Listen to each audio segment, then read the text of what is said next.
Welcome friends, প্রত্যেকে স্বাগত আমাদের ইউটিউব চ্যানেলে। যে সমস্ত ভিউয়ার্সরা প্রথমবার চ্যানেলটি দেখছেন তারা অবশ্যই চ্যানেলটিকে সাবস্ক্রাইব করে দেবেন এবং চ্যানেলের পাশে থাকা বেল আইকনটি প্রেস করবেন যাতে সব খবর সবার আগে আপনার কাছে কিন্তু পৌঁছে যায়। তো আজকে যে বিষয় নিয়ে আলোচনা করব, আপনার সম্প্রতি জানি যে 20-22 ডিএলএড ব্যাচের ইন্টারভিউ চলছে। তো আমাদের একটি প্রার্থী, আমাদের ছোট্ট ইনস্টিটিউশনের একটি প্রার্থী, সে আজকে ইন্টারভিউ তার এক্সপিরিয়েন্স সে শেয়ার করবে। যদিও ফোনে একটু কাটাকাটি একটু সহ্য করে নেবেন, কারণ একটু শোনা যাচ্ছিল না ঠিকঠাক, জাস্ট বোর্ড থেকে বেরিয়ে ফোনটা করেছে। তো interview experience 5, board number 2, date হচ্ছে 4/3/2024। তার সাবজেক্ট ছিল বেঙ্গলি এবং তাকে না যতটুকু কথায় বুঝলাম একটির জায়গায় দুটি ডেমনস্ট্রেশন তাকে দিতে হচ্ছে, মেবি একটা দাঁড়িয়ে দিতে হচ্ছে, একটা বসে দিতে হচ্ছে। এবং তার কোশ্চেনগুলো মেবি ম্যাক্সিমামটাই দেখলাম যেটুকু করানো হয়েছিল প্রিপারেশন তার উপর হয়েছে। তো দেরি না করে তো ওর মুখ থেকেই শুনে নি কেমন হয়েছে ওর ইন্টারভিউ। হ্যাঁ, ভালো আছে। প্রথমে শুনলো কোথা থেকে এসেছি, তারপরে কোন বিষয়ে আমি আর কি ইয়ে করে বললো যে বলছে কে ছিল সেই সময়? আমি আমার ওই তাপস পাল স্যার ছিলেন, প্রবীর প্রামাণিক এরা ছিলেন, ওনাদের নাম করলাম। তা ওনাদের উনি চেনেন। তা বললো আচ্ছা ওই দাদারা ছিলেন। তারপরে বললেন যে আপনি একটু পড়ান।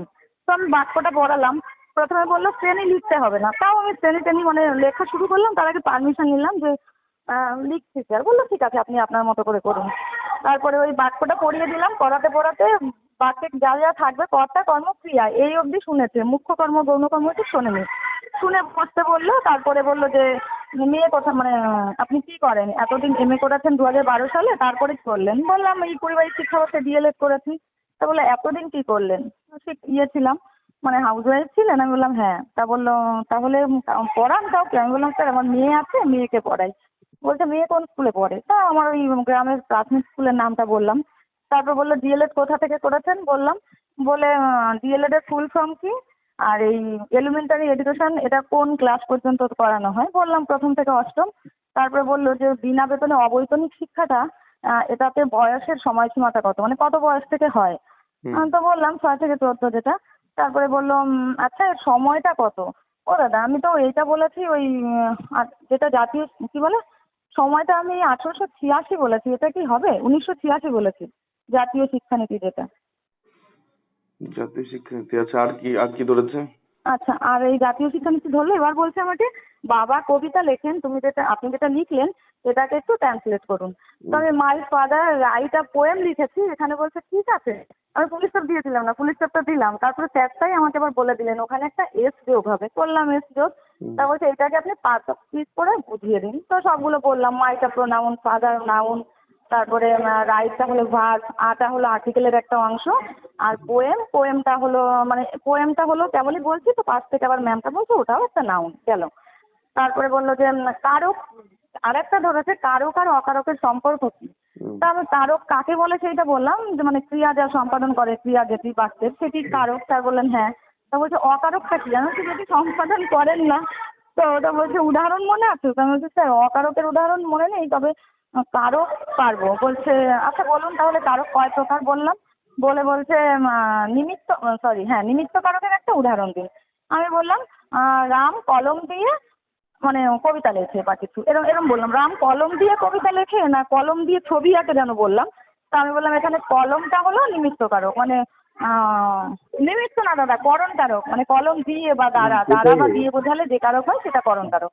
তারপর আমার বললো আসুন। কতক্ষণ হয়েছে ইন্টারভিউ? এই তো 10 মিনিটের বেশি এই হলো ব্যাপার, 10-12 মিনিট। এতগুলো কোশ্চেন করেছে, দুটো ডেমনস্ট্রেশন হিসাব মতন হয়ে গেছে। অনেক সময় হয়ে গেছে। হ্যাঁ ওই তো চটপটি কোশ্চেন করছে, একটার পরে একটা একটার পরে একটা। উত্তর মোটামুটি সবগুলোই দিয়েছি, শুধু ওই অকারক কাকে বলে ওটা পারি। আর ওই রাইট হবে সেটা আমি রাইট লিখেছিলাম ওইটা। হ্যাঁ ওই তো third person singular number baby ওখানে। হ্যাঁ হ্যাঁ পার্সন সিঙ্গুলার বলছে এস বাই এস যোগ হয়। ওটা স্যার দাদা আমার মনে নেই, আমি পটপট করে লিখে গেছি মাই ফাদার রাইটটা পড়ে। গেলে একটু টেনশন কাজ করে, একটু নার্ভাসনেস আসে। ওটা তো শোনো চাকরি যদি জানি না কি হবে, চাকরি পাবো কি পাবো না, জোর সমস্ত টুকুনি দাদা আমার। তুমি আমাকে যেভাবে তুমি যে টেনশন করছিলে তাতে করে তোমার ইন্টারভিউ তো সব থেকে ভালো হয়েছে মনে হচ্ছে। তা দেখি না পারিনি। অকারক তো একবার শুনছিলাম, মানে বাইরে থেকে কেউ শুনছিল, আমি যদি ফোন থেকে তখন দেখতাম, দেখে যেতে পারতাম, না ঠিক মানে আমি আছে, অত গুরুত্ব ঠিক দিলাম আছে, না। আরো তো অনেক কিছু ধরতে পারছো যেগুলো হয়তো তোমার জোনের বাইরেই, হ্যাঁ অনেকগুলো হ্যাঁ হ্যাঁ। জিনিস জোনের মধ্যে থেকে গেছে, আর এগুলো তো সবই আমরা করিয়েছি সব মধ্যে, ও তাই না? তারপরে হ্যাঁ সবাই মানে বেশ কারোর মুখ তো গোমরা ছিল না, আর ওই কল্যাণ ইউনিভার্সিটি থেকে রেগুলার করেছি শুনে সবাই খুব খুশি হলো, আর সবাইকে মানে চেনে ডিপার্টমেন্টে। প্রথম কোশ্চেনটা কি ছিল যে কোথা থেকে কোন হ্যাঁ ইউনিভার্সিটি থেকে? বললো যে আপনি মানে আপনার বিষয় কি, আমি যখন ঢুকলাম বসতে, কোথা থেকে এসেছি শুনলো, শোনার পরে বললো আপনার বিষয় কি, হুম বললাম বাংলা। তা বলছে বাংলা বিষয় অনার্স না পাস, আমি বললাম না স্যার অনার্স।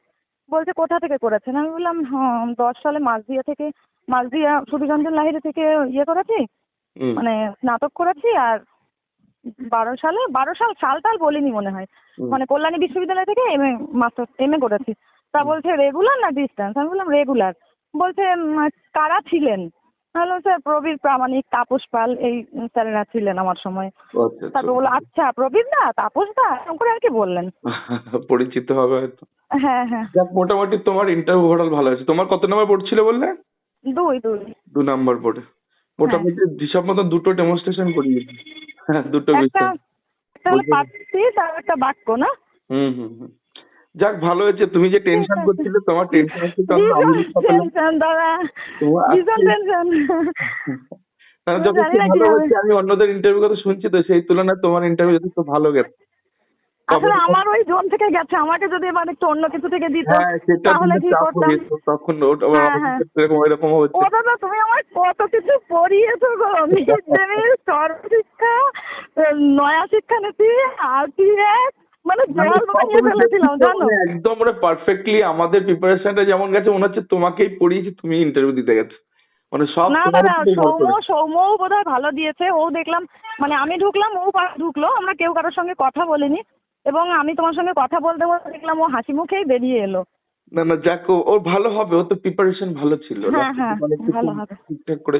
বিরুর ইন্টারভিউ ভালো হচ্ছে, বিরুকে ম্যাপ পয়েন্টিং ধরেছে ও আলাস্কা দাদা পয়েন্ট। আমি তো খুব টেনশনে ছিলাম, আমি ম্যাপ পয়েন্টিং ধরলে আমি কিছু প্রত্যেকটা পারতাম না। ব্লকটা কিনিয়েছি না, আর এই প্রত্যেকের যে এই যে হ্যাঁ বাড়িতে বোর্ডটা কিনিয়েছি এটা ভীষণ উপকারে লেগেছে, সবাই তো হ্যাঁ বলছে। হ্যাঁ।